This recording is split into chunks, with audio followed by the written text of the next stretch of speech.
yaitu pertama, sama-sama berada pada kondisi lereng yang rentan. Kemudian yang kedua, kondisi tanahnya. Tanahnya memang berbakat atau rentan untuk longsor, polanya sama.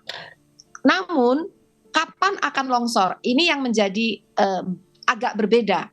Menunggu curah hujan yang cukup tinggi untuk menggelincirkan atau untuk meresap masuk ke dalam tanah dan mendorong butir-butir tanah.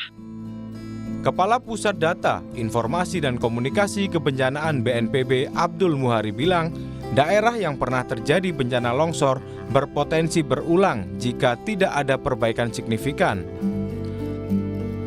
Data kita dalam 20 tahun terakhir itu untuk Jawa Tengah, Cilacap dan Banjarnegara itu peringkat 1, peringkat 2 kejadian longsor yang memakan korban jiwa paling banyak di Jawa Tengah.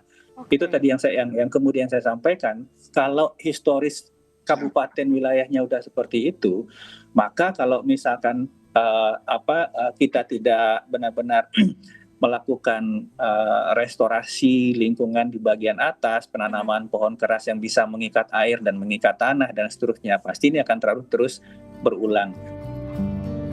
Abdul Muhari juga menyebut pihaknya juga tengah mematangkan sistem peringatan dini bencana yang terjadi akibat cuaca ekstrim, sehingga mampu mengantisipasi jatuh korban lebih besar.